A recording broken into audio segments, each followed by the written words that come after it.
Welcome, and thank you for joining us for today's DealerOn webinar, Digital Marketing Strategies that Get More Bang for Your Buck. My name is Eliana Raggio, and I'll be your moderator today. And today's webinar is being presented by DealerOn. For anyone who isn't familiar with DealerOn, well, we're an award-winning website development company and digital agency, best known for our amazing SEO, the best customer service, and the highest converting website designs in the industry, including the award-winning Chameleon responsive website platform. We got back from NADA earlier this year, and we were awarded the Driving Sales Dealer Satisfaction Award for top-rated websites for an unprecedented 6th year in a row. We also took home the AWA Award for Best Websites for a 3rd time. Plus, FCA announced that we're now an approved vendor. Big things are happening over here at DealerOn. We're still the only company in the industry that offers a money-back lead guarantee program. Do you want to know more? Yeah, you do. You can check us out at DealerOn.com.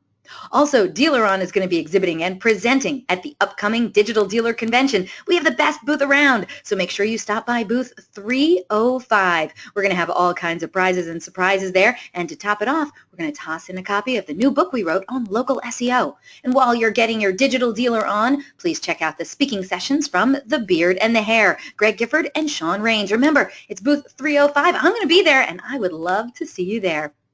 We have a great show in store for you today. We have not one, but 2 experts for you today. First, Sean Welsh is the CEO and co-founder of Car Biz Done Better, a company whose sole purpose is to ensure that dealers are not overspending on digital marketing. After 17 plus years working retail with an OEM and as a digital consultant, Sean is uniquely qualified as an impressive digital resource, fierce advocate, and trustworthy partner for dealerships large or small. His main focus is to provide dealership clients with the confidence to make informed decisions about their digital marketing in the often confusing world of digital uncertainty and big data.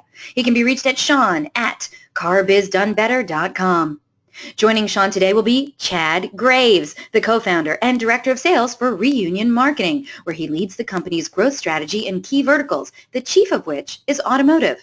Leveraging his experience at a 33-store automotive group, he now fulfills the essential role of helping a dealer's dealership team understand the importance of SEO, SEM, and social media. His company has built a strong reputation for providing comprehensive digital marketing strategies that drive quality traffic to conversion pages for greater ROI. He can be reached at Chad at reunionmarketing.com. Now, both Sean Welsh and Chad Graves have some impressive speaking engagements coming up. First, Sean will be speaking at the upcoming Driving Sales Executive Summit in Las Vegas, October 22nd and 24th. And Chad Graves will be presenting at the upcoming Digital Dealer Convention in Vegas, September 14th to the 16th. For tickets or for more information, please visit the links that are on the screen. That's, drivingsales.com/DSES or digitaldealer.com/conference. Hope to see you there. Now, during the presentation, if you have any questions, please use the question feature located on the corner of your screen to submit them. At the end of the presentation, we'll answer those questions of general interest. If we're unable to get to your question live, we're going to try to respond by email later today. And don't forget, a link to download a copy of this webinar recording will also be emailed to you later today for your reference. Please feel free to share it with your friends and colleagues. Oh, and guess what? Our good friends at Car Biz Done Better and Reunion Marketing are giving away some prizes on today's webinar that cannot be beat. First, one lucky webinar attendee is going to win a Google Home, a voice-activated speaker that gives you hands-free help from the Google Assistant. And then 3 webinar attendees are going to win a free audit of your Google Analytics account valued at $600.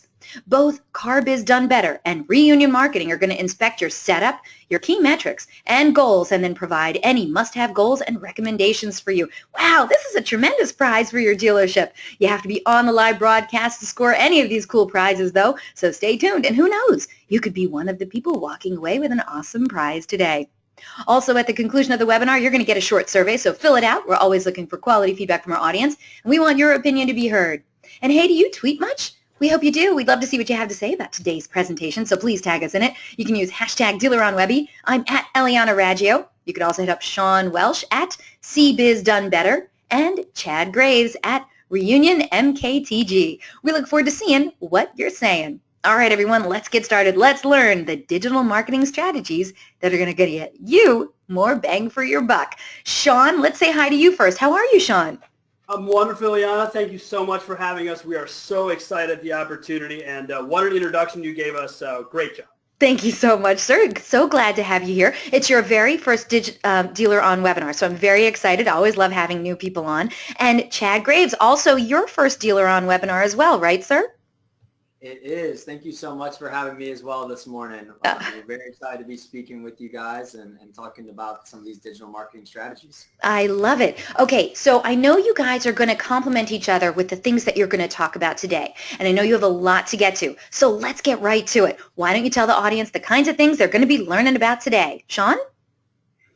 So, guys, here's the deal. Today we have a couple of objectives for you. The reason I think it's important to set these up ahead of time is so that we're all on the same page. We offer a little bit of context as to what's happening. So, number one objective is to discuss the ever-expanding vendor pool. You'll know more about this, but guys, my joke is every 5 minutes a new vendor is born in our space. We are trying to keep ahead of the curve for you and let you know what's out there, what's worth it. From there, when you talk about vendors, you got to talk about money. So we're going to discuss the best use of your digital budget, how to maximize that, because we realize if you're a single point store, you might not have the budget of a multi-store. That does not mean you cannot compete, because you can. Once we've talked about vendors and money, you got to talk about how to inspect those results. And that to us is probably the most important thing that we're going to cover, because inspection is by far the best way to ensure your spend. The key takeaways, those would be exciting. Obviously, Ileana's covered our giveaways. We're excited about that. And honestly, I think I'll speak for Chad as well here. The Q&A section is really what we're looking forward to. You know, we want to give you guys some good things to cover and hear about, to ask us some great questions, because we love the engagement. Okay? So let's jump into it. In order to set context, I want to take you back to the beginning. I want to talk to you about what things actually look like, right, when you were doing this 5 years ago. Did you have the same vendors? Were you spending the same money? The answer to those questions is more than likely no. So we want you to keep these 3 questions in mind while we go through this. Now, Ileana told me that you're all great note takers and very engaged. I hope that's the case, because today's slide presentation, to be honest with you, is there to guide us so that you can listen to the conversation. That's what we're going to try to provide you here. So have those ears open, have those notepads out, and keep these 3 questions in the back of your head. Number 1, how do we get to the collection or service vendors that we currently have? That question is meant to ask you, is it pieced together? Was it there before you got there? Are you doing what you've always done? The second question, and I'm going to give this one to Chad and get his 2 cents. Do you spend more on third parties than you do yourself? Chad, what do you think about that? Is that important? It definitely is, Sean, and it's one of the things that we're going to be discussing throughout this presentation is where are you investing your money? There's a lot of different sources out there. There's a lot of different information that our customers are going to. So what we want to find out is, are we set up and are we spending in the places that are going to capitalize on those shoppers best? And you can't look at all of that without taking the third question into consideration, was do you look at your digital marketing services as a whole and how they work together? And I ask that because so often when we get with a dealership the first time we run an audit, we realize there might be duplication of services. You know, a sales manager may have signed up for something an inter manager wasn't aware of. And guys, I know this won't catch you by surprise, but now your OEM feels obligated to get involved. And when that happens, right, when the OEM's involved, now we've got to really make sure lines of communication are really wide open, because there's a lot of things that can happen, a lot of duplication that can occur. So let us, as we said, jump into it. This here, guys, this is Chad's slide. The reason I say it's Chad's slide is because he put it together, but it's also something that he presents quite a bit and he's very comfortable with.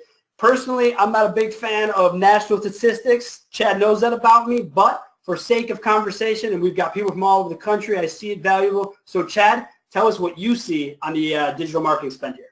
Really what we're trying to portray here, guys, is just an overall look as an industry, where are we investing our dollars? One of the things that we talk about a lot and that you hear a lot now is things about intent shoppers and people looking for that now buyer. And really, are we set up, again, to make sure we're capitalizing on that? When you take a look at this, when you take a look at this diagram in this chart, and you see where dealerships are investing their money now, ask yourself, according to my own shopping behavior, and think about how you consume media now. When you're looking at TV, what are you also looking at the same time? We talk about the second and third screen now. Are we set up to be performing on a digital basis? Are we set up to be looking at that audience and making sure that we're taking care of those folks first who are standing in your market, which is something Sean's going to talk about a lot, is making sure you're in your own market exclusively. But are we blasting everyone like this chart really shows? Or are we focus and really have that laser approach to what people are looking for and making sure we're hitting those people first? And I think with that laser approach, I think it ends up the best way to save money, right? I think if we engage people with what we need, then we'll be better off for the long term. And long-term health is really what we're after here. And so what we're going to do from here, now that we've talked about money, I'm going to get into vendors. But we can't get into vendors until we get to the first poll question available. Ileana, take it away. Oh, I think that's a great idea. All right, audience, we have 3 poll questions coming your way today. The first one is on the screen now. And of course, we would love it if you took part in our poll questions. It really helps us out. So the question we have for you right now is, how many vendor service changes have you experienced already this year in 2017? We want to know. Please select one of the following answers. Is it 0 to 3, 3 to 5? Have you had as many as 5 to 7 vendor service changes? Is it more than 7? Or let's be real, you don't really pay enough attention. We have that answer too. Once we get a majority of votes in, we're going to close this poll and share the results. So we want to know, how many vendor service changes have you experienced already in 2017? Once we get a majority of those, oh, the votes are coming in fast. Oh. Yeah, so Ileana, I don't want to try and impact the vote, but my money's on 3 to 5. I mean, if I were to gamble on this, I'd go 3 to 5. Oh, really? Yep. And Chad, you might just look at your which one do you? I would also say 3 to 5. I think that's going to be. I think that's the safest bet. But I think we could be surprised here. I mean, this is always an educated audience, so we may have people who are more in tune with than what we expect, which is what we hope for too. All right. Well, audience, I know you're curious about the answers, so we're going to give you a couple more seconds, then we're going to close this poll and share the results. And I want to encourage everyone to please send in your questions for first-time DealerOn webinar presenters, Chad Graves and Sean Welsh. They are welcoming any and all questions on this subject. All right, let's close this poll and share these results. All right, everyone. Looks like I should have taken that bet from you guys. You did not win. 47% of today's audience, almost half, said that they have experienced 0 to 3 vendor service changes this year already. 34% of today's audience, so quite a large number, more than a third, said that they have 3 to 5. 13% of today's audience have had 5 to 7 vendor service changes. Holy moly. 6% of today's audience say they've had more than 7, and I told you I had a very, very sharp audience. Not one person picked, I don't pay enough attention. All right, audience, thank you so much. We got a couple more poll questions coming your way in just a little bit, so stay tuned and please get involved. For right now, we're flipping it back over to Sean and Chad. Thank you so much, guys. Great. Here's the thing. I actually am surprised that there were 0 to 3 as the leader in the clubhouse, but that is great news. That means that hopefully we're starting to be patient, right? Take time, know what we have in front of us. So this is a great kind of transition, right? When we talk about vendors and we talk about what we do with them, the question I get asked jokingly probably 10 times a day from all of my clients is it working? And so what we're going to do is we're going to ask the marketer, because remember, in today's presentation, I will be taking the role of the car guy, having been a car guy my entire life, and Chad will be taking the role of a marketer, being a marketer in dealerships his whole life. And so as a car guy, right, is it working is such a loaded question to ask a vendor, because what are they going to say to us, right? Is Chad going to come to us? Chad, are you going to come to us and say, no, it's not working, you should fire me? So Chad, how do you deal with that is it working question? It's a question that we also receive a lot, Sean. It's one that our clients are consistently asking us, and that's a good thing, right? Because they want to be curious. They want to know that their investment's being taken care of. From a marketing standpoint, with what we do every day is work in increasing the traffic and increasing the leads and some of those for dealerships in general. It is one that, there are times where we always hope that things are working and clicking along. And often with us, we're very fortunate that they are. But there are those cases where you have to pay more attention. You have to understand what's going on. Perhaps there's a new person to come to market. Perhaps one of your competitors has invested more in a specific strategy. These are things that always be playing into factor, and that's one of the things that we want to get across today is that open line of communication with your partners, so that you're saying, hey, here's why we believe things are working the way they are, and here's where we believe they're going to go from here, which is one of the things that we always want to be paying attention to. Chad, I love it. When you say open lines of communication, I think that's one of the biggest things here at CarBiz that we pitch to our clients every single month is make sure the lines of communication are open so your vendor knows you're special, so your vendor knows your offer, so that all of these things go according to plan. Because at a dealership level, now, of the attendees on here, I'm going to assume I've got a good mix. I've got some GMs, I've got some internet managers, I've got some other folks. If you're an internet manager, if you're a marketing manager, if your pay plan doesn't derive around staring and dissecting data, it becomes a secondary focus. Having grown up in car dealerships, I know the main goal is to sell cars. There is no other goal. So to us, when we get asked the question, is it working? We're not going to talk about selling cars, and we'll get into that as we go along. But that isn't how we judge, is it working? Not in the data world. There's too many fields to look at. There's too much information to dissect. So we brought it up. Now let's jump into it. The ever-expanding vendor pool, which to be fair, was one of the reasons that I created my company over 4 years ago, was to help deal with this because it's happening day in and day out. And so, you know, here at CarBiz, we try to use the word partner. Chad tries to use the word partner. At the end of the day, Chad, I think you and I can both agree, we are a part of this vendor pool, right? Absolutely. We definitely are. And it's, you know, it's one of those things that, like Sean said, that you have to be paying attention to because and we only put a handful of the different prominent logos from different companies and different pieces of our industry, but you can see the overlap even on the screen. And that's one of the things that Sean's addressing is making sure that once you stick to a plan and once you commit to someone, that you're making sure that you're giving that the due diligence and that they're not replacing or overlapping somewhere else. And guys, remember this, something I say all the time. If you've heard me speak before, you'll know that I've said this, which is there's only one internet, okay? There's only one internet. Once you find a partner that you like, work with that partner. If you see diminishing returns, look to replace that partner, okay? But one of the biggest downfalls that I see is that in the ways of vendors, right, and we're going to get into this is the Chad meat and potatoes part of this, which is talking to Chad about how he goes about fees. It's important we discuss fees because in our world, PPC dollars are starting to be spent quite a bit, right? Social marketing is being spent quite a bit. You have vendors who will base their fee to you on the percentage of your spend. So there's the percentage based and then there's flat fee based. Chad and his organization are flat fee based. It is my preference to have my clients work with flat fee based companies because when that marketer, Chad, comes to me and asks me to increase my budget, I know he has my best interest in mind. Chad, is that how you do it? And is that why you guys went with this model in the very beginning at Reed? It is. It's one of the main factors in that, of course.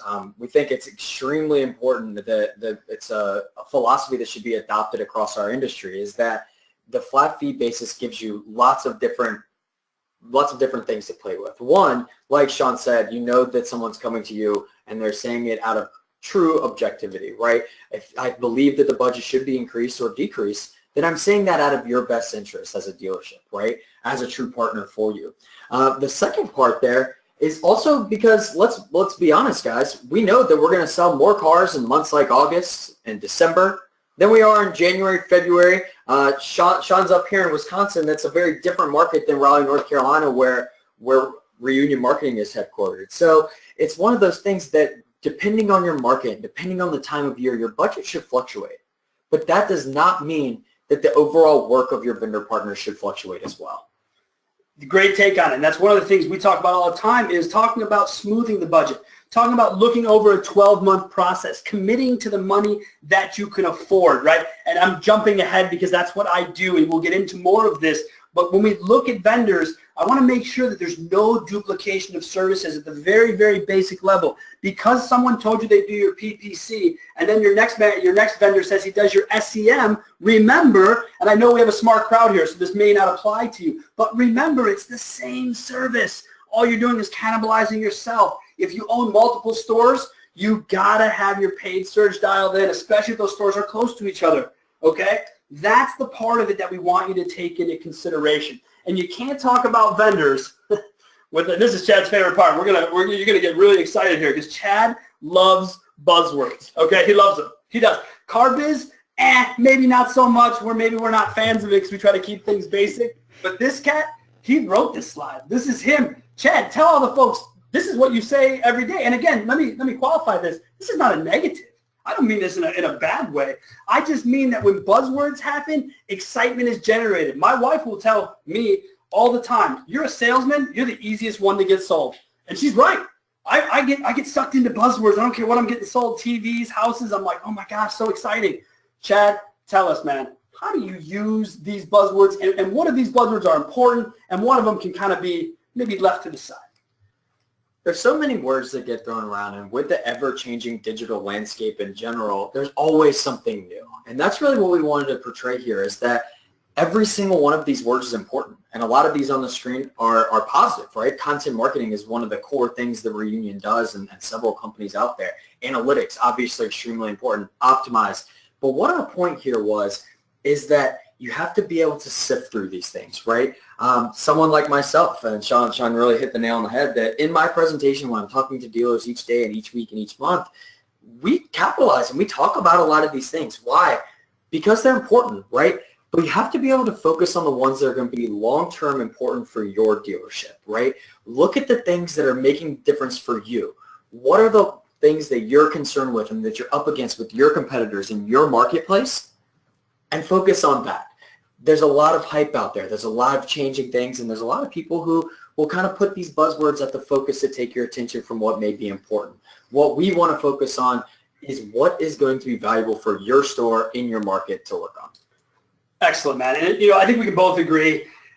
We can get rid of big data as a buzzword, guys. There is too much data in what we do, okay? We have data overload. So let's just assume everything is big data. But Chad touched on something that when vendors come in, right, and they pitch you their product and they use these buzzwords, I'm actually okay if they use buzzwords in favor of that, because what I'd rather not see them do, what I see a lot of vendors do, is come in, ask my client who they use for a specific service, and then proceed to burn down that vendor. I learned very early on in my car sales experience, never burn down someone else's house to build your own. Make your house be the shiniest because you built it. Make it great because it's yours. If a vendor comes in to pitch you and all they want to do is tear down the vendor you have, I would get up, tell them have a nice day, and move on with my day, because that isn't a relationship you want to enter into, ever, truly. It isn't a way to go about it.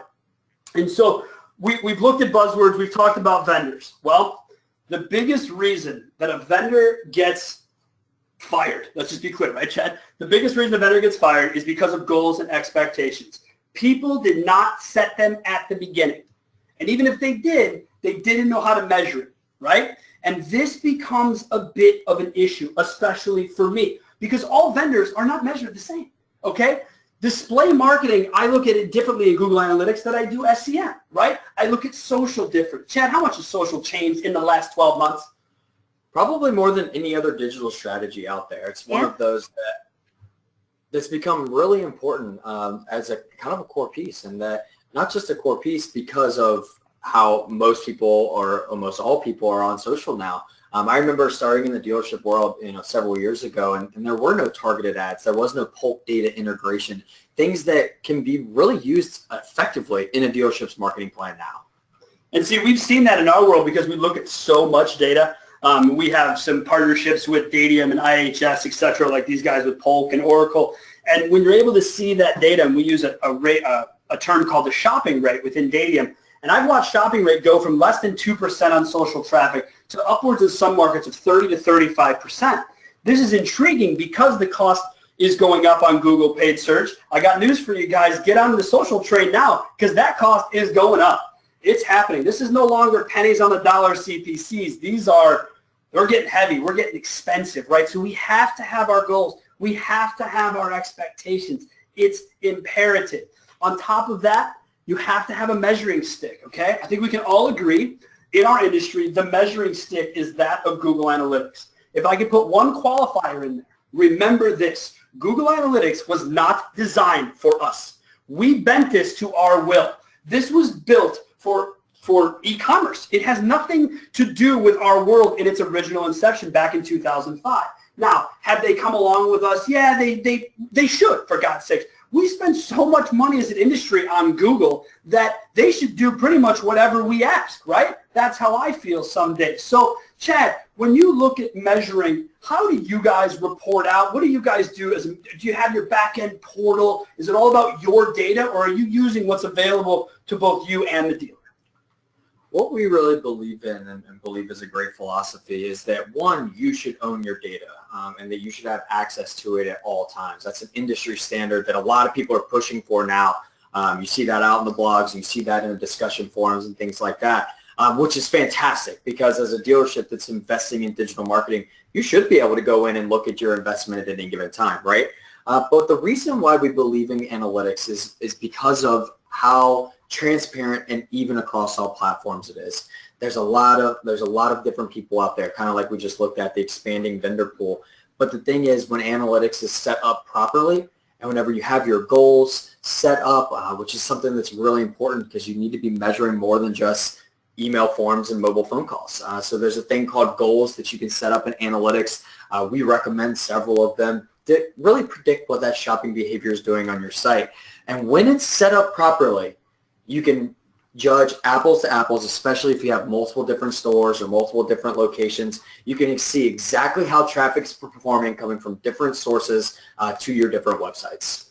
And that's important, guys. And I know as dealers, I know it's difficult to log into dashboards. I get it. Everyone has a dashboard. Hell, some people build dashboards to put all of them in one place. It doesn't change the fact you guys don't log in, okay? I mean, again, maybe the people on this call do, and I'm being, typecasting people, but in general, in this industry, you don't use the logins. You don't go back there. I don't know. Well, I do know why, because you're busy selling cars, busy doing what makes you money. Okay, so I get it, but you got to take time. You really do. So we've covered the vendors. We've talked about the goals. It is the perfect segue into Ileana's next poll question. Take it away. Thank you, sir. All right, second poll question is on the screen now, audience. We would love it, again, if you would get involved and put your vote in.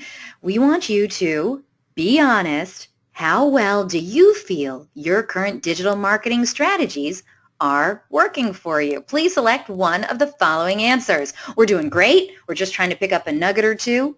We think we're doing pretty good, but you know what? We really just can't measure it. Meh, we're not doing terrible, but definitely we have room for improvement. We're not where we want to be, and we know we really have to make a change. Or, oh Lord, please help us. Once we get a majority of the votes in, we're going to close this poll and share the results. But we'd love it if you get involved in our poll questions. It really helps us out. And it's kind of interesting to see what everyone else is doing too and how they feel on certain subjects. So get those votes in. Oh, we have such a good audience today. Look how fast they're doing this. That's right. We want you to be honest, and we want you to tell us how you feel your current digital marketing strategies are working for you right now. So a few more seconds, and then we'll close this poll and share the results. And Sean and Chad, for first-time DealerOn webinar presenters, I think you guys are doing great. Thank you so much for being here today, gentlemen. Oh my gosh, thank you so much for having us. I tend to get a little too overexcited. I'm really trying to keep that at a minimum right now, but it's exciting because there's so much passion behind this conversation. I've been doing this my whole life, and I love to talk about it. I cannot wait to see. I'm not going to gamble. I already lost money on the last one in this room, so I'm not going to do that again. But I'm interested. I'm going to go with number 3 on the top of my head here. Number 3 will be the winner. Okay. Well, since you voted, all right, Chad, which one do you think is going to be the top winner? I'm going to say number 2 this time. I think that we have a great audience in our hand that understands what's going on here and is really keeping up with the conversation. Great. All right. Well, audience, thank you so much for your votes. We're going to close this poll now and share the results. And man, I could have won some money today. All right, you were both wrong. 34%, the majority, 34% of today's audience picked number 1. We're doing great. We're just trying to pick up a nugget or two. I told you my audience was really smart and not very modest. All right, people? 28% of today's audience say that they think they're doing pretty good, but they can't measure it. Another 28% of today's audience say, meh, not terrible, but definitely room for improvement. Only 9% of today's audience say we're not where we want to be, and we really know we have to make a change. And no one said, oh, Lord, please help us. All right, audience, thank you so much for your votes. We have one more poll question coming your way in a bit. And get your questions in for Sean and Chad. We'd love that. I'm going to hide this poll and flip it back over to you. And by the way, David wrote in and says, I love your energy, guys, and the info so far has been fantastic. Keep it up. Thank you, David. Thank you so much. We're so excited to do it, as I said earlier, but You know, we talk about adding and replacing services earlier. We took that poll. Obviously, 0 to 3 was kind of the winner, but that means that you've done it, right? You've had to go through adding and replacing services. I deal with it a lot. It is my business model to help clients deal with this. But I have to ask the question, as I always do, it's got to be the how, what, and the why of adding and replacing services. I find all the time my client says, Sean, I just need to try something else. Well, I've learned over the years of working with my business partner who's very inquisitive, is always asking me question after question, to ask my clients question after question. Well, why do you want to do that? Well, I feel like it. Well, save your feelings for your therapist. Give me some facts. I want to know what's really happening here. I want to know what you're trying to accomplish by changing services. Chad, Lord knows, my friend, you know, you deal with this. What is the one piece of advice you would give a dealer who says, I want to add and replace services without good reason? What would you say to that? My advice when that usually comes up is kind of like Sean said, is just to initially ask why.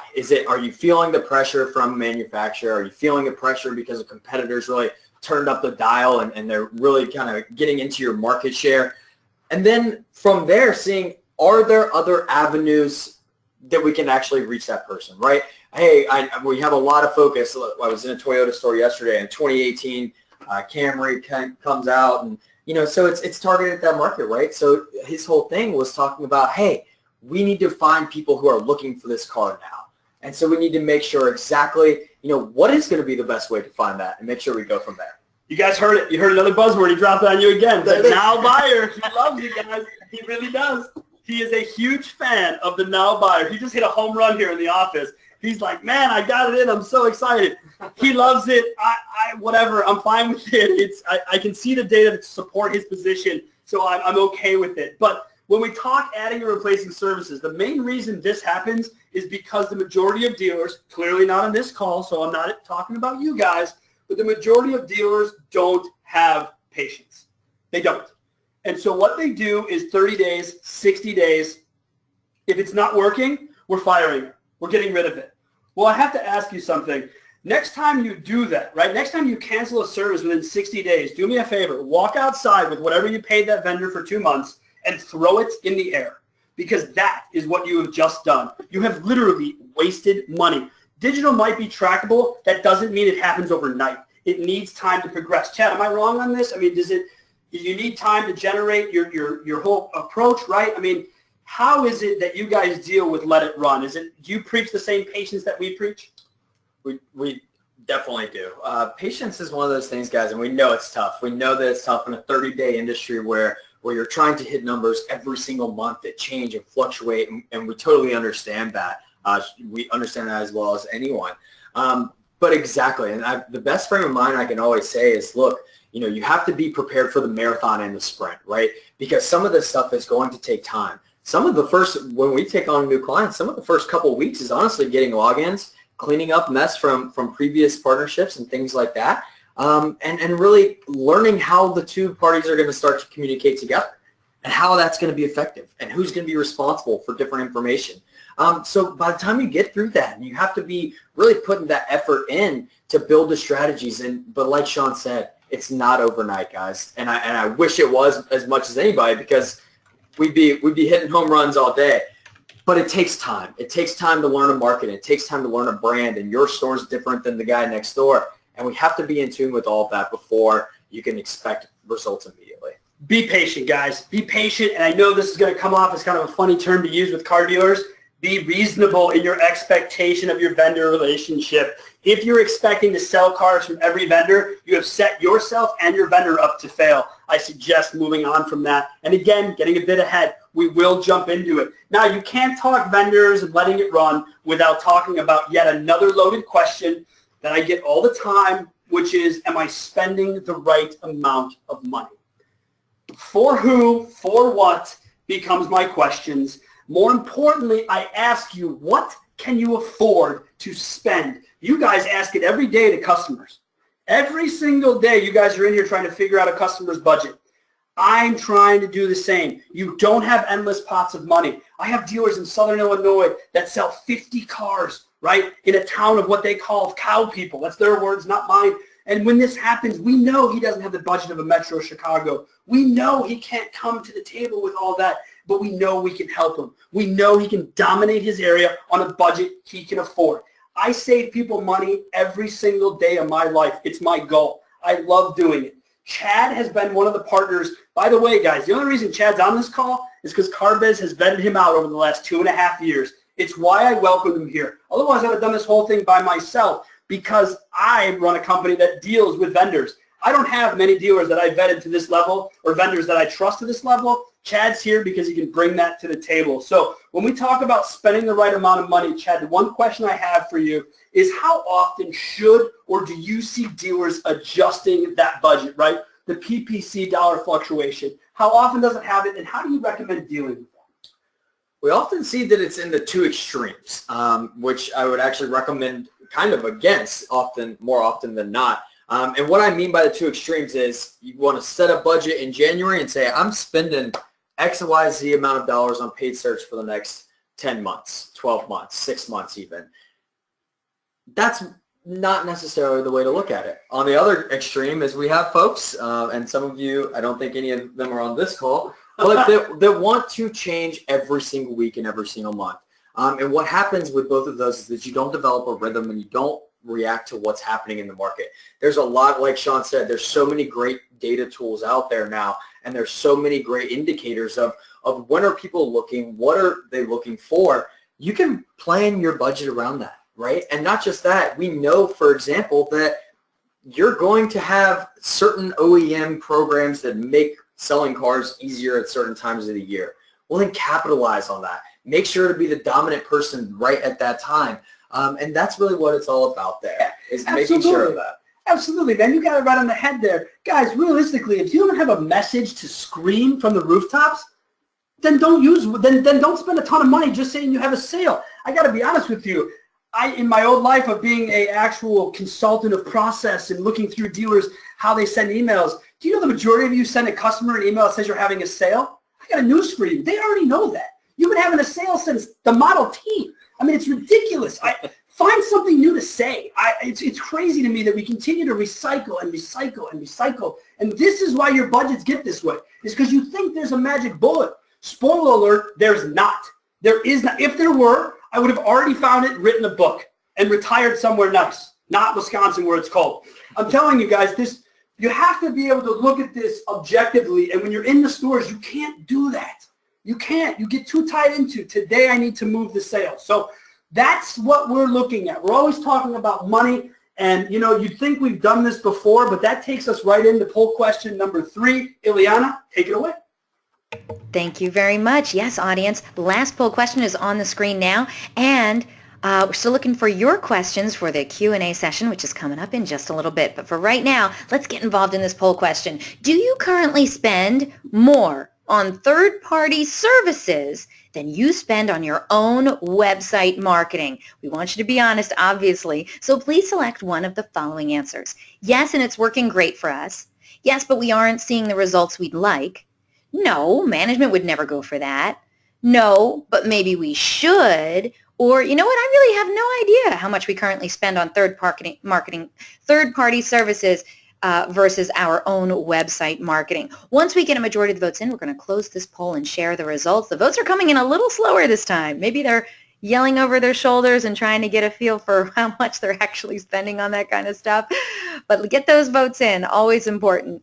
Votes are coming in slow. And we only have a few questions that have come in so far already for Chad and Sean. So get those questions in because they're going to be finishing up their presentation pretty quick like, and then we're going to get right into that Q&A session. And that's really where we dive in and really answer questions that affect you and your dealership and your experiences and help you with problems that you're having and helping you getting a digital marketing strategy that will get you more bang for your buck. All right, so do you currently spend more on third-party services than you spend on your own website marketing? Well, in just another moment, we're going to find out. Votes are really slow coming in on this one. I'm surprised. All right, Sean and Chad, which one of these do you think that they've picked? You know, I am going to go with, you have a smart crowd here, so I am going to go with number I think I'm going to go with number 1. Oh, okay. And interesting. And Chad, you going to take a stab at it? You know, Eliana, this is why I don't gamble, because I've already lost twice. Yeah, you guys really suck at this. So, you know, I've given up. I think that I think we're going to be pleasantly surprised on this one. What does that mean? That means you're not going to guess? All right. That's the most PC way I can put it, right? Chad is very PC. I'm going to come out and tell you, I think it's still going to be 1. He's PC, though. All right. Once again, I'm going to close this poll and share the results. Audience, thank you so much for your votes. We really appreciate it. And yeah, I would have cleaned up today if I had bet on these guys. Okay, so do you currently spend more on third-party services than you do on your own website marketing? 19% of today's audience said yes, and it works great for us. The majority, a vast majority, 54% of today's audience say yes, but we aren't seeing the results we'd like. Now, 12% of today's audience say no, management would never go for that. And another 12% said no, but maybe we should be. And then the last 4% said they have no idea. And Sean and Chad, is there a correct answer to this?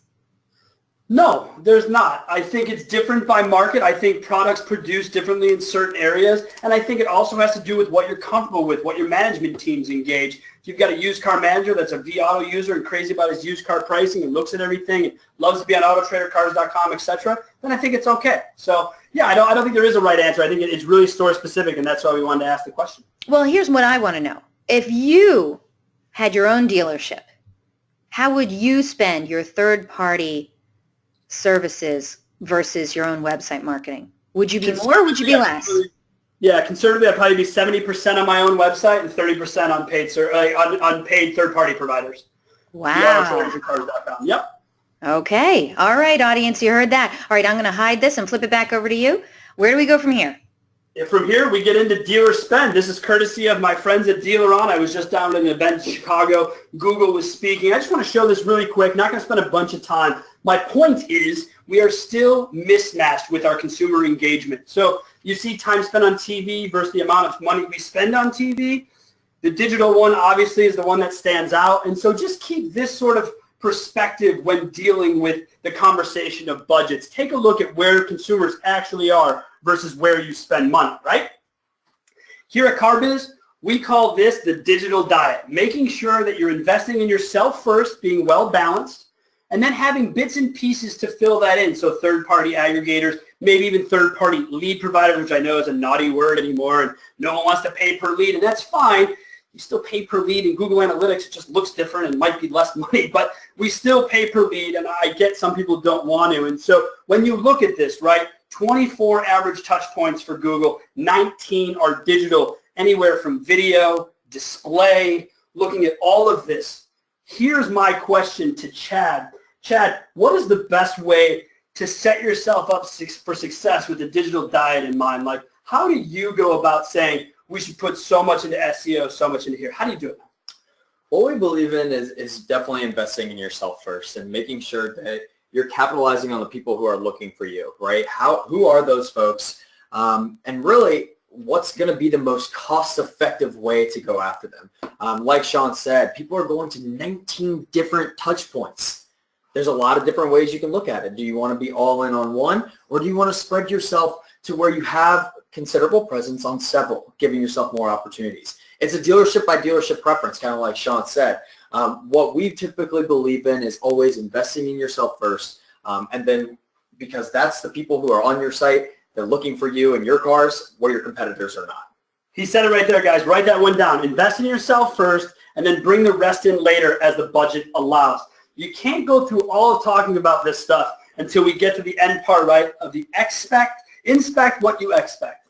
Big thing for us, we're always doing an inspection. And for us, the question's simple to our clients. Do you have someone on staff whose job it is to solely look and dissect digital data, not sell cars, not throw it on an internet manager or anyone else, sole focus? Do you have a data scientist on staff? I'm going to guess most of you don't, okay? It's expensive, and it's not a selling position, which car guys are not a huge fan of, and I get that, having been one, so I'm cool with it. But the question is, how do you do it? And more importantly, and Chad's Chad's not a huge fan of this next statement, but is your vendor the one coming in telling you you're great? Now, Chad's going to come on, and I'm going to guess, maybe this is the first time I'll be right today, I'm going to guess Chad does tell his clients he's great, but he also looks for secondary opinions like myself and other people. Chad, when you get asked the question, right, of, hey, Chad, is it working? What is your reply, and how do you go about that conversation real quick?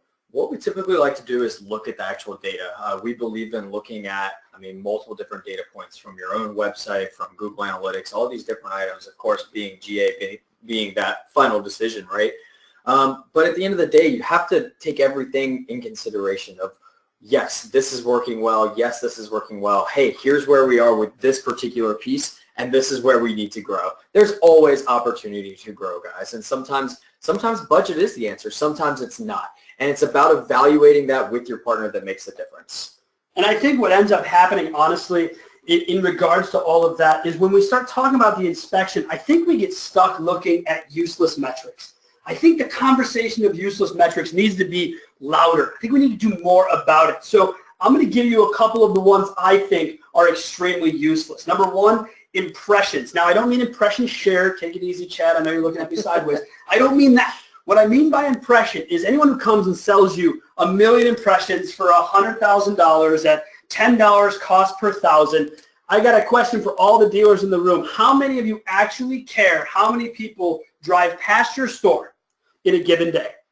I don't even need a poll question. I know the answer is less than one, okay? So assuming less than one of you cares about that number, what number do you care about? The people who pull on your lot, the conversion, the user. So don't get stuck in this, oh, we had 1 million impressions, aren't we great? Stop with that. Impressions are good for branding. If you just bought a store, if you just built a store, use it as a branding message. The majority of you on this call should have shopper behaviors in the forefront of your mind. You shouldn't be worried about branding. I have a client in Nebraska who's been there 50 years.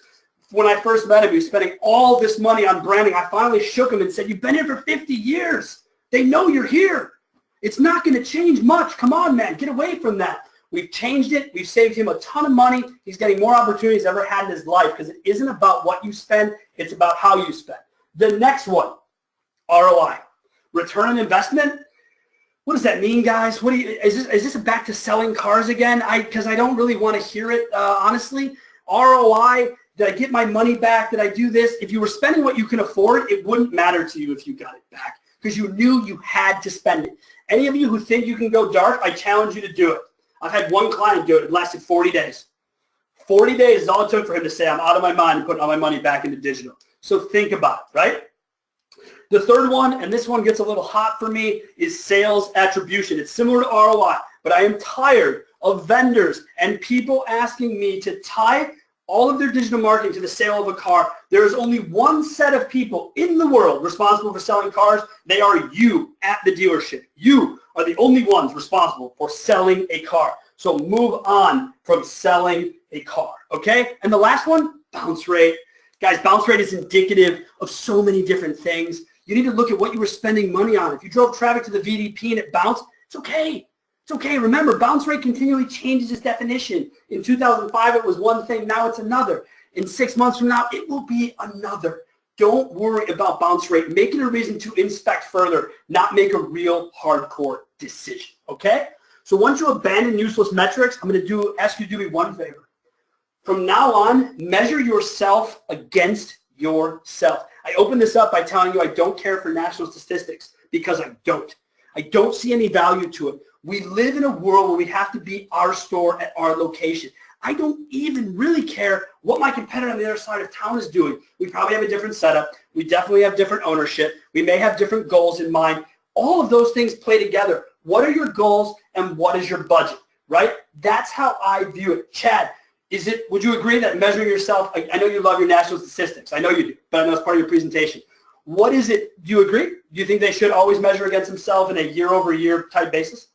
Sean's right. I do love national statistics, but I 100% agree in the fact that the ultimate way is that at the end of the day, you are judged based on are you up over yourself year over year, in my opinion. Your market can fluctuate, your competitors can fluctuate, but at the end of the day, if you're increasing leads, sales, and opportunities over yourself with the year before, that's where we really want to be.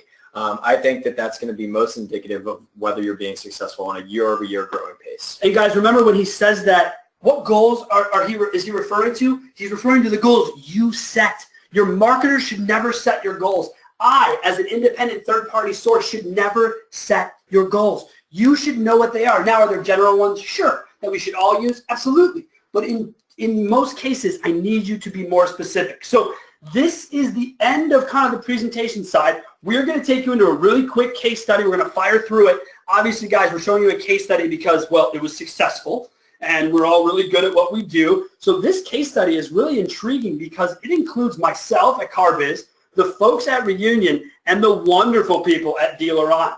These are all part of it to us, the holy trinity of making things work. I'm going to be honest with you. I've seen it. So this store is Zimbrick Nissan, Madison, Wisconsin. Some of them are on this call. I've already gotten their okay to use it.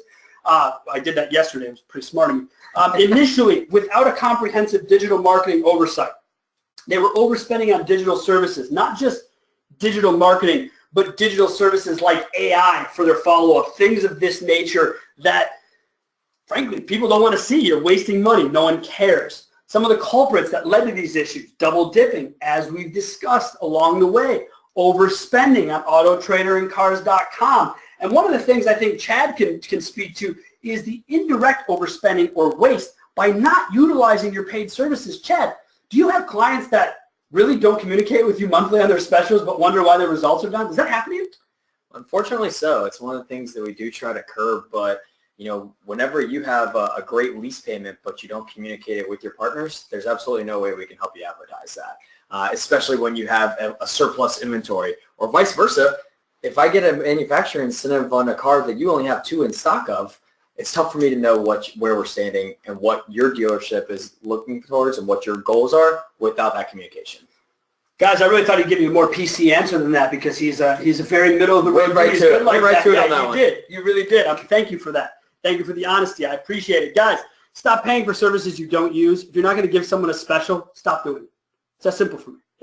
There's nothing more confusing than people who spend money on things they don't use. And if you use automated follow-up, I hope you're getting 1,000 leads a month and only have 3 people to deal with it. Otherwise, drop the automated follow-up. It isn't healthy. Your customer wants to talk to you. Chad, what's today's buyer? The now buyer. Of course it is. So in the now buyer idea, right, that isn't a thing. That's AI right. is not a thing. You can't talk to AI. I don't care how far they take it, right? Here we go. Case study. The initial overhaul focused on addressing all of the aforementioned overspending, which we did. The service audit was to eliminate the double dipping, which happened pretty quickly. A little bit of, questions from the general managers, a little why this, why that, how do you do it? Trust the data and trust your patients, right? I am not a data scientist. I am a car guy who got into data in 2005 when it became available to me, and I've been a nerd ever since. That's what I know, right? Reduction in packages to decrease cost. Yeah, AutoTrader hated us. Cars.com hated us. Big effing deal. I don't care. Here, let me tell you who I'm caring about. I care about my store. I care about my traffic. I care about my money. I don't care what a vendor thinks of me. I got news for you. They'll be there when I come back. Okay? They will accept me back. And if they don't take you back at the same price, don't go back to them. Reviewing historical performance was probably the cornerstone of the success because you were able to look back historically and say you had weak conversion here, your SRP to VDP on AutoTrader was this. We looked as far back as we can, just so you guys know, most of your vendors in their dashboards will only give you 13 months worth of data. You already better be building these spreadsheets from 2015 because if you weren't, good luck getting that data back from them. The only way to really look to the future is to look backwards, in my opinion. It's a great indicator of what could be to come. So what's the net result? The net result is they changed to DealerOn in 2015, Reunion Marketing the same time, okay? Average new traffic went from 2,900 to 48, and this year pacing over 5,400 new users. That is this number here, guys. This isn't sessions. This isn't anything but unique new users. New users is far more important than sessions in most cases. But again, not all things are created equal. So remember, you have to look at both sides of it. From here, Reunion Marketing was able to get mobile phone calls increased by 69%, as well as website leads by 64%. The organic numbers, I would tell you this really fast. If I could do this over again, I would have changed to Reunion first, let them build out SEO on my current site. Then I would have moved to DealerOn so I could have a real measurement plan. When I throw two things up at once and they both work, air quotes happening over here, when they both work, how and who do I give credit to, right? And it's more of a, hey, that was a good move. Hey, you were able to take it from here to here, okay? That is what we are looking at. So this case study really kind of brings it to a close. The next part of this is really just our suggested resources, and that would be the Reunion Marketing blog. Occam's Razor, which is basically, as I understand it, that's my operations manager, Jeff, loves his reading. This is basically the dude who invented Google Analytics to some extent, and then the Moz blog, one I know Chad and his team like as well. So that is what we have for suggested resources. And the last part, I think, really, before we get into the Q&A part and having Ileana kind of take back over this whole thing, are the action items. Guys, look at what you spend and what you spend on what packages. That's step one. Step two, collect as much historical information as you can from the provider, as mentioned in step one. Number three, decide marketing goals. Are you going after shoppers? Are you going after branding? Do you still care immensely about lead submissions? If lead submission rates are dropping year over year over year, are you in line with that? Or are you still someone who says to me, I don't care, I want physical leads? That's all cool. It all gets measured differently. Number four, use Google Analytics to inspect your performance. While it was not created for us, it is most certainly the only middleman that we can all agree to trust day in and day out, right? I think we agree to that. And the fifth step, probably the most important step, every single month, inspect your data.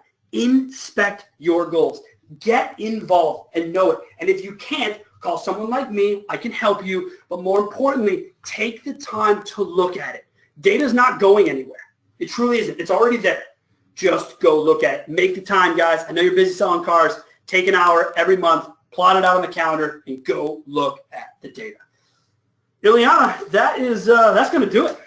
Phew, you guys need to take a drink. You did a lot of talking in this last hour. That was awesome. Thank you so much, Sean and Chad. We're going to get to you in just a moment. Before we do that, though, let me talk to this nice audience we have today. Audience, I hope you've been enjoying today's show.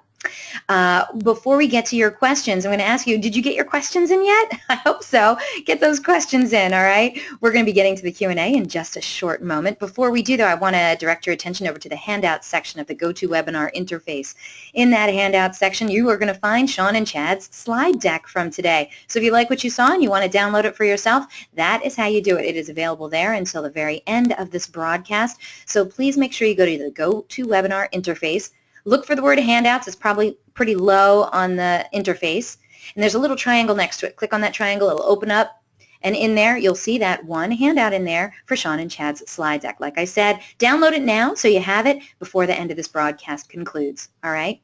And yes, it's that time. If you missed it at the beginning of the webinar, well, I announced that our good friends over at Car Biz Done Better and Reunion Marketing are giving away some great prizes on today's webinar. So first prize we're going to give away today is to one lucky webinar attendee who answers this giveaway question. You're going to win a Google Home. That's a voice-activated speaker. Gives you hands-free help from the Google Assistant. This prize is valued at around $130. It's really the coolest freaking thing on the market today. You're definitely going to want one of these. I know I have one, and my son loves talking to it and like gets help with his homework and stuff with it. So it's fun for all ages. It even like can control the lights and the television and all kinds of stuff.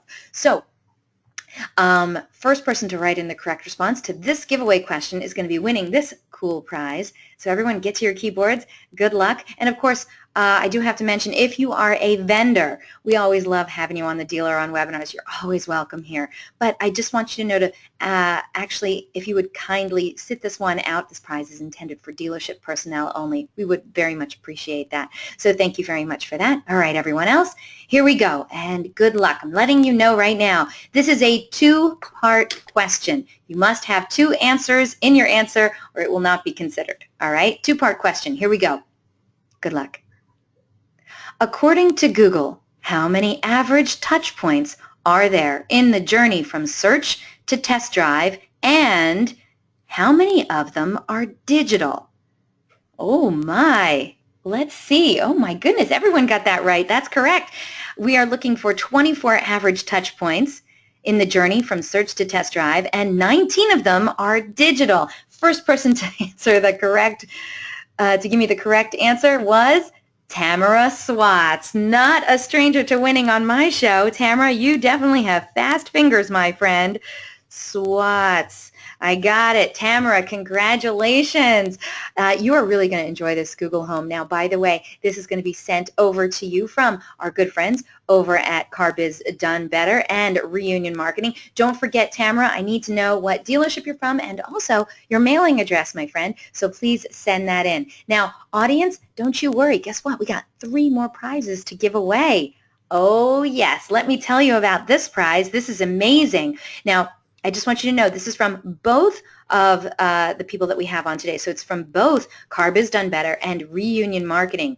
3 webinar attendees are going to win a free audit of your Google Analytics account. They're going to inspect your setup, your key metrics, and your goals. And then they're going to provide any must-have goals and recommendations. It's a tremendous prize for your dealership. It's valued at like $600. This is a great prize, and 3 of you are going to be winning this. Of course, Tamara Swats, you're already a winner, my friend, so you are not going to be eligible to win this prize. And of course, again, vendors, this really isn't for you either, so we're going to ask you to kindly sit this one out as well. So, by the way, Tamara is from Legacy Toyota of Tallahassee. Congratulations, you're going to be getting your Google Home directly from our friends over at CarBiz Done Better and Reunion Marketing. For right now, we are going to see who is going to answer this question. Now, for this question, I'm just going to let you know, the first 3 people to answer this question correctly are going to be winning this very cool Google Analytics free audit for your dealership. So good luck, everyone. Again, a 2-part question. Answers that don't have 2 answers in it are not going to be eligible. All right, so here we go. Good luck, everyone. Earlier in the presentation, Sean was talking about useless metrics. He named a few. We want you to name 2 of the useless metrics that Sean told you about. Name 2. Well, alrighty then. We already have a lot of answers. So those of you who are writing in, thank you very much. I'm sure that the top 3, yeah, it looks like the top 3 are going to be our winners today. And just so you know, some of the useless metrics that Sean was talking about was ROI, sales attribution, bounce rate, and impressions. Now, the first person to write in was Kelly Dietz. I don't recall ever seeing your name on my show before. Kelly Dietz said impressions and ROI. David Sharp said attribution and bounce rate. And Keith Ian-Zara says ROI and impressions. You 3 are all winning this fabulous prize, this Google Analytics free audit from our friends over at CarBiz Done Better and at Reunion Marketing. Congratulations. So Kelly Dietz, David Sharp, and Keith Ian-Zara, I'm going to have to write all your names down. You know what I need from you? I need to know what dealerships you're from so we can give you a proper congratulations. David Sharp. I'm making it official now once your names get written down. Ian-Zara. There we go. Okay, let's see. Keith Ian-Zara is from Continental Motors Group.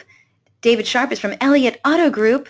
And I still haven't heard back from Kelly Dietz. Kelly Dietz, where are you from? Oh, she's from Hyundai of Newport Richey. Congratulations, you 3. You're going to be hearing from our good friends over at CarBiz Done Better and at Reunion Marketing to set up that free audit for you at your dealership. You have won a great prize for your dealership. Congratulations. And congratulations, Kelly, and Keith, I don't think you guys have ever won on my show before. So congratulations on being first-time winners on a DealerOn webinar. I hope it was exciting for you like it was for me. And by the way, Sean and Chad, you can turn on your webcams now. So you can say congratulations to them if you're done getting your sip of water. Now, for all the rest of you, hey, there they are. Look how handsome. For the rest of you, I just want you to know, I know we had 4 great prizes today, and you didn't win. Boo-hoo. Okay, but you know what? We give away cool prizes every week, so come on back to another DealerOn webinar, and that could be the day that you win a cool prize on a DealerOn webinar. For right now, we're congratulating Tamara Swats, Kelly Dietz, David Sharp, and Keith Ian-Zara on their big wins today. And, of course, we got to thank our good friends over at CarBiz Done Better, and Reunion Marketing for their incredible generosity. So thank you so much, fellas. All right, now we're going to get started with questions and answers. Sean and Chad, are you ready to go? I think we are. We are. Yep. All right. This one came in nice and early. Uh-oh, what happened to your webcam? Oh, that's my fault. Technical glitch. There we go. This one came in nice and early from Heidi. Heidi actually has a few questions for you, but this first one, oh, this one's a good one. Heidi says, my website vendor discourages me from looking at Google Analytics and only wants me to look at their data because they say, oh, no, it only measures Google, so it's really not relevant. That's not correct, is it? No. I already know the answer to this, Heidi, and I want you to know you can come on board a DealerOn anytime, Heidi. But Sean and Chad, what do you have to say about this? That's completely unacceptable. You must fire that vendor now before we hang up this call today. You must get rid of them. I have a great suspicion as to who this is because this vendor hates Google Analytics in general. I won't call them out by name, but I will tell you, your manufacturer probably already certified DealerOn. Get on board. That's absolutely ridiculous. That is your data. That is your money. That is your website. Take ownership and go get that back. Oh, just so you know, David wrote in, that's a bunch of crap, Heidi. And Amy wrote in, can I scream out, fire them, LOL. And Heidi says, well, we're a Chevrolet dealership. You're a Chevrolet dealership? Then launch a secondary site. It's not going to hurt. I tell you right now, DealerOn, the other case study we were going to do is a DealerOn client in Madison who has a secondary site for his Chevy store. His Cobalt site, on average, last year got 17 leads. This year, he's averaging 85 leads from a secondary site on DealerOn. This is no joke. Not to mention, this guy helped out too. Again, I told you, it's a holy trinity, right? It's CarBiz, it's DealerOn, it's Reunion. It's all you need. I think, Heidi, it does sound quite suspicious. And Heidi, if you need help firing him, just call me. I'll fire him for you. It's no problem. Okay, and Amy wrote in, stop hiring IMR approved vendors and go rogue. Agreed. All right, Heidi. Well, thank you for the great question. We do have some more questions from you coming up in a little bit, so stay tuned, and we're going to get to those. Before we get to any more of Heidi's questions, I do want to get to this question from Mark. Mark says, how do you handle a vendor that won't give you access to your AdWords account? This kind of goes on with what Heidi's saying. They're saying, hey, don't look at what you have in Google. I mean, so what do we tell to somebody like Mark? So I'm going to turn this over to the marketer because I, again, have the same response, which is fire them. But Chad deals with this because he deals with transition. Chad, tell the fine folks what they should be doing. Mark, that's definitely something. So if you've asked for it from your vendor and they're definitely not willing to give that to you, it's really Google basically says in their guidelines that you should have access at all times. So if Google's platform, which is AdWords, is saying that in their own agreement, you have a lot of basis to stand on there. If they're not willing to give you access, you have to ask yourself what's happening behind the scenes. But I would have the same response as Sean there in saying that transparency is very key in that. The only thing that matters. So if you don't have access to it, you got to move on. It's that simple. Okay, I thank you very much for that. All right, let's go back. By the way, thank you very much for the great question, Mark. Let's go back to this other question from Heidi. Heidi wrote in, all of our services lead back to our website. That wouldn't be considered third party, would it? So this came in when we were asking that third poll question. You know? Yeah, so when we say third party, we mean what I call the big three: Auto Trader, Cars.com, Car Gurus, and then anyone you might buy leads from specifically. Your manufacturer leads are not third party. Unfortunately, in most cases, they're required. So I don't look at that as third party. But the fact that you have it all shooting back to there is fine. It's the best way to set it up for your inventory, no doubt. But I think I'm going to let Chad take this one because he's got a real cool analogy he does about how basically you want people on your site competing for your inventory, not others. So I have that right, and I think I'm off of it. Right. Well, what our kind of way of looking at it is, Heidi, is that, and that's a great question, by the way, is that you have to take care, like if people are on your website, they can only look at your cars and submit leads to your dealership. So that's where we believe in making sure you're taking care of that first as far as those third-party sites go. Now, just so you know, Heidi did write back and she says, meaning we don't use Cars.com or Auto Trader or Car Gurus. Does that change your answer? Well, it's a little bit. Again, it's cool because that means you're darn near 100% invested in yourself versus others. But what I will tell you is if you carry niche used cars, if you're trying to expand and do more with those cars, get them moved quicker, those national conglomerates can be helpful to you. But as always, I tell people, be involved, A, at what you can afford, but B, at the most basic level. Like these upsells and all this nonsense is just that. It's nonsense. You being on the top of a page, as soon as someone hits sort by price, you're gone. So now what? It's useless. Tower ads, banner ads, click-through rates are decreasing every year. Don't get stuck in all that. All right, Heidi, I hope that helped you out. If you have a follow-up question, well, we would love to hear it, okay? Now, Amy, you wrote in a question. It says, what is an example of each? But I don't know what of each is. So can you write on in and let me help you out with that? I'd appreciate it. Okay, next question comes in from Nathan. Nathan says, how do you know when to replace a vendor service? We were talking about this a lot today. Yeah, no, it's awesome. Thank you very much for the question, right? How do you know it's time? Well, do you feel like you're at a point of diminishing returns?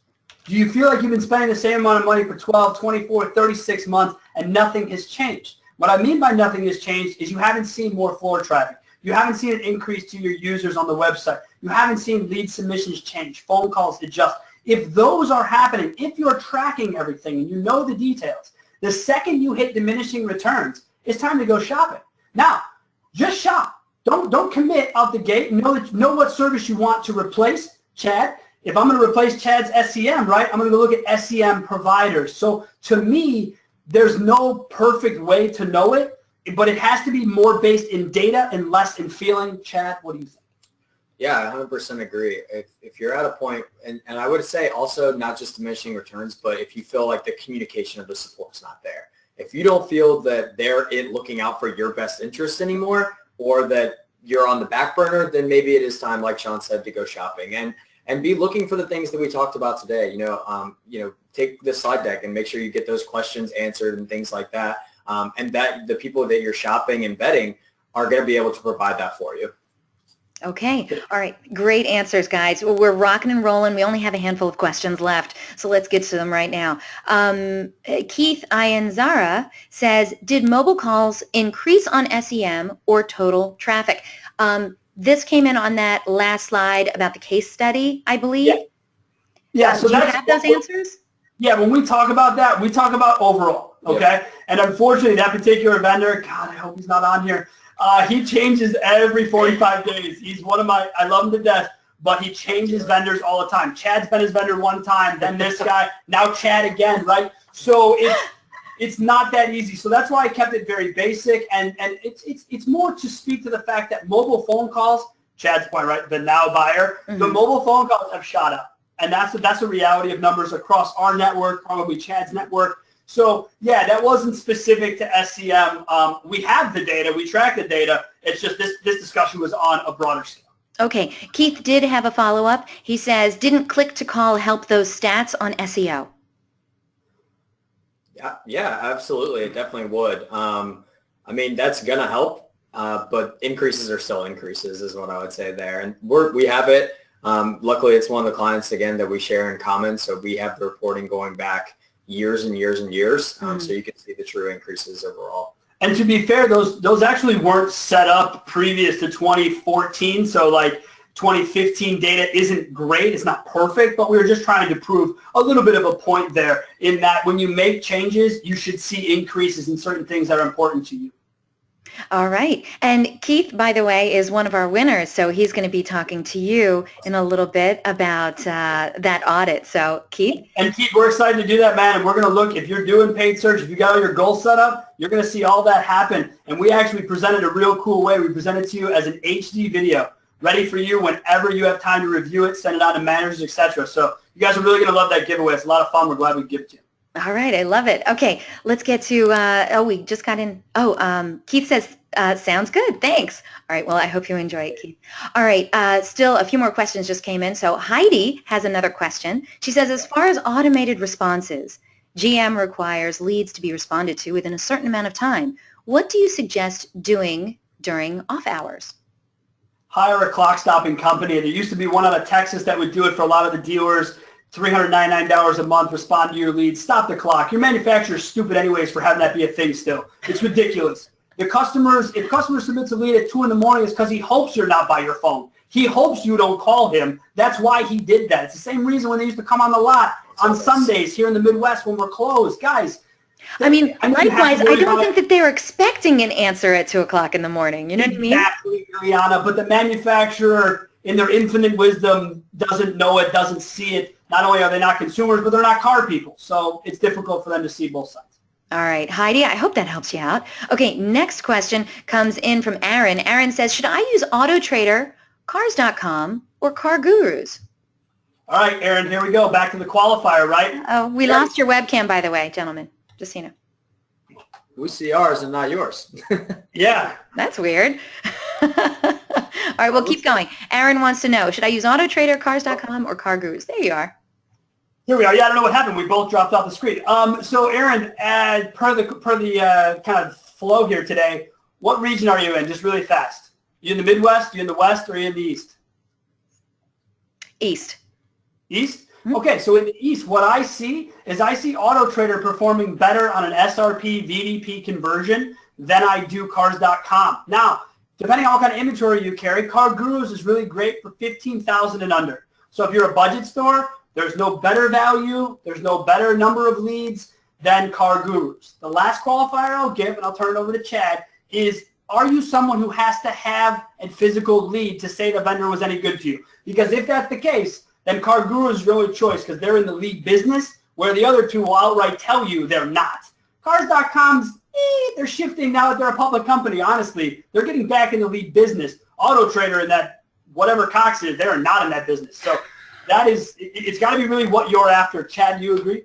I do agree. I think that, kind of like we said throughout the presentation is, well, one, and it'd be great, and we can touch base after, is are you using a mix of those now? Are you just on one or two?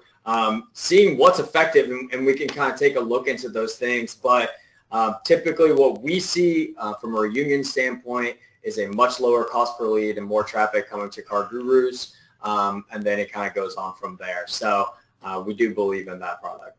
Okay. Follow-up, and Aaron, thank you so much for the great question. Follow-up question on that from Amy. Amy says, so what is a reasonable amount to pay for these third-party sales sites? She's in a Midwest small town. You're a Midwest small town. So if that's the case, Cars.com should run you between $900 and $1,250. Car Guru should run you somewhere between $600 and $900. And if you're in a small town, I wouldn't call AutoTrader because they'll bankrupt you because they don't care if you're in a small town. So that's my opinion. I'm just one guy. Chad? I would have to. Those numbers sound pretty accurate based on what Sean said, and he's in a small town in the Midwest all the time. Right now, so I would guess that he would know it better than I would. As most of my experience is more East Coast based, so that sounds accurate. But again, I mean, look at what you're getting from each of those for the cost. Okay, so Amy says, good. I like your answers. We're below all of those numbers. Yay. All right. You have a wonderful negotiator. Great work. And again, stick with them and make sure that your managers are pricing your inventory. Make sure your photos are dialed in. Make sure your comments are on there because none of that matters if that stuff ain't dialed in. Right. No matter what provider it is. All right, Amy, and happy birthday, Amy. Okay, last couple of questions, and then we'll close out the show. This one comes in from Greg. Greg says, with a flat fee, do you ever have dealerships object to the size of the management fee in comparison to the AdWords spend? Oh, Greg, that's a good question. I was hoping somebody would ask this because... Were you? He's getting like my shirt. He's Fantastic. Getting close to it, right? All right. Yeah, tell her what you just told me. Great question. It has to be based on budget. That's one of the things that we consider in the flat fee when we start talking about that. Again, each dealership is taken at a dealership by dealership basis. That's how we believe in that. We think one pricing option is not going to work for a small town dealer in the Midwest as a large dealer on the East Coast. So all things being considered, you work on something that makes sense for both of you. And I've seen him do it, guys. He has a published rate card like any other vendor. The reality is when he gets into a store, he starts having conversations. If it's to make a deal, this guy's going to make a deal because it's not about the management fee. It's about the relationship and the long-term help he can provide. So keep that in mind when shopping around. Okay. All right. Greg wrote in. Thanks, guys. All right. Last question comes in from David. David says, what is the time frame for Google Analytics to consider someone a new user? Is it past 30 days? Take that to you. This is an ongoing debate. It's been 30, 45. It all depends. There's something about it that I've actually been trying to research on my own. So I don't have a direct answer for you, but we work in the 60-day window is kind of how we look at it, and that's the best kind of approach. I don't know that Google has. I'm sure they have a public answer. I just haven't found it yet, or haven't been asked that question enough. But man, great question, Ileana. You told us they were sharp. You weren't lying. I know, right? David, just so you know, and you're no stranger to this, we always get some great experts that actually come in from Google. So please come on to one of those webinars coming up in the next few weeks, actually. It's going to be a big one. And so come on and ask one of the people from Google, and hopefully they'll give you, oh, okay, he said he will. All right. So that was I don't, but they should. They definitely should. Okay, that was our last question. Sean and Chad, you guys killed it today. Great job. And I loved the energy. So thank you. You know what, you guys? You too, both of you. You brought it. It was strong. Thank you so much, gentlemen. We loved it. A good crowd like this and a great leader like yourself. So thank you. You're very kind. Fantastic presentation. I want to remind the audience a link to download a copy of this webinar recording is going to be emailed to you later today. Please feel free to share it with your friends and colleagues. It's also going to be posted online within 24 hours. So all you have to do is go to DealerOn.com/webinars to view our upcoming webinar schedule or access any of our past webinars too. And at the conclusion of this webinar, in just a moment, you're going to get a short survey. So please fill it out. We're always looking for quality feedback from our audience. We want to know what you thought of today's presentation. Look, I thought it was great, but my opinion apparently doesn't count. They want to hear from you people. It's 3 short questions. Please fill out that survey. It would mean a lot to us, all right? And you can catch both of these fine presenters, both Sean Welsh and Chad Graves, at an upcoming convention, hopefully near you. Sean will be speaking at the upcoming Driving Sales Education Summit in Las Vegas, October 22nd to the 24th. Chad Graves will be presenting at the upcoming Digital Dealer Convention in Vegas, September 14th to the 16th. For tickets and more info, you can visit those links that are there. I hope to see you guys there. Both of them are in Vegas. It's going to be a fun time. All right, also, DealerOn's going to be exhibiting and presenting at the upcoming Digital Dealer Convention. We got a great booth. It's booth 305. You're not going to want to miss this. We're also going to be doing a lot of fun stuff at the booth, so please make sure you stop by, and I'll be there, so please come over and say hi. I'd love to get a picture with you. And you can also check out the speaking sessions from the Beard and the Hair while you're there. Greg Gifford and Sean Rains will both be over there giving some edumacation to all the fine folks that go over there to the Digital Dealer Convention. And invitations will be going out tomorrow for our next DealerOn webinar, How to Turn Mobile Browsers into Buyers. That's right. Fact. Today's car buyers have gone mobile. I don't know if you heard that one, but it's true. The majority of car shoppers are now using mobile web approaches in their research and buying decision process. Therefore, dealers need to understand the mobile automotive buying life cycle and use the latest technologies if they hope to connect and convert the growing number of tech-savvy mobile shoppers. Are you using cutting-edge mobile technologies to capture and convert mobile shoppers? Join this eye-opening 1-hour webinar to learn effective marketing strategies and mobile-specific tools that will help your dealership reach today's car buyers on the go. Attendees will hear how mobile is shaping automotive retail and the latest technology trends that can help you sell more cars. From social media to mobile apps and GPS technology, you're going to learn new digital tactics to help you get the right clicks to more car sales. If you're ready to make mobile a bigger part of your online marketing strategy and you want to learn how to turn mobile browsers into buyers, then this is one webinar you just can't afford to miss. So don't forget, DealerOn's weekly webinars are held 12 noon on Thursdays Eastern Time, 11 a.m. Central, 10 a.m. Mountain, and 9 a.m. Pacific. If you have any questions, comments, or suggestions regarding our webinars and our topics, hey, feel free to connect with me. I would love to hear from you. My name is Eliana Raggio, and you can track me down online. I'm everywhere. I'm on Facebook, Twitter, Google+. I'm on all the automotive social networks. Or you know what? You can just email me directly at eliana@dealeron.com. Thank you all so very much for spending this time with us today, and I hope to see you all on another webinar in DealerOn's continuing education series. Take care, everyone.